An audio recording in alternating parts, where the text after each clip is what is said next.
Well, everyone should be surprised because he told us that he was out of the costly coalition, which would mean he'd vote non-confidence to trigger a carbon tax election. And now he's reversed himself on that, which means that not only has he sold out the people, he's lied to them.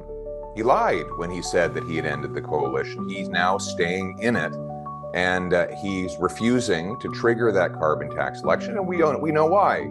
You were the one that broke the story. Jagmeet needs to get till next year to get his pension, a $2.2 million pension, and he can't get it if he's defeated in the next election.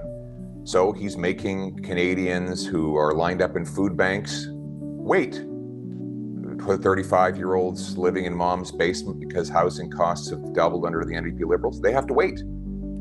People who are terrified of crime due to NDP Liberal catch and release, they have to wait another year so Jagmeet can get his pension.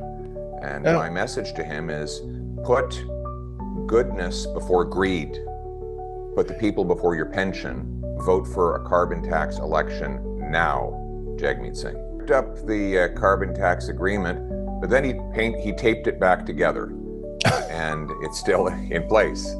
You know, it's really sad to see someone who claims to be this socialist to be himself so greedy. You know, to put his $2.2 million pension ahead of the people who can't afford to eat, who are living in squalor in the many tent cities that have popped up in places represented by the NDP, tents encampments that never existed before this NDP Liberal government. He is voting to hike the carbon tax to 61 cents a litre. That's quadruple what it is now, which would just grind our economy to a halt. And so I'm telling Jagmeet Singh, stop it with all your personal greed.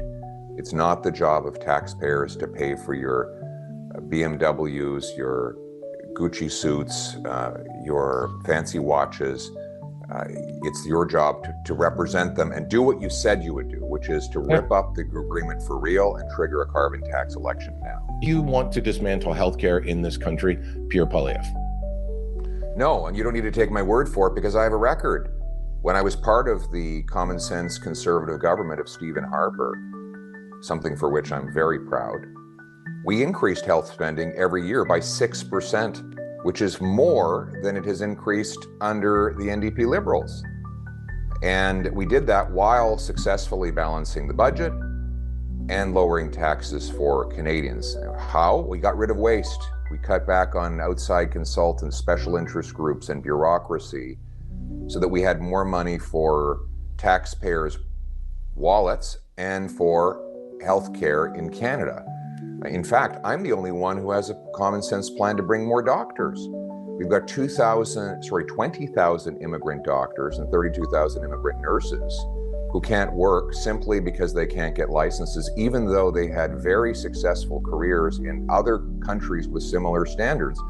My common sense plan would create a national Blue Seal testing standards so that we can test newcomers up to our system and get them working within 60 days. That's thousands of extra doctors and nurses, particularly in rural and remote communities that lack them. So if you want to look for someone who will destroy our healthcare system, it's sell out Jagmeet Singh and the NDP Liberals.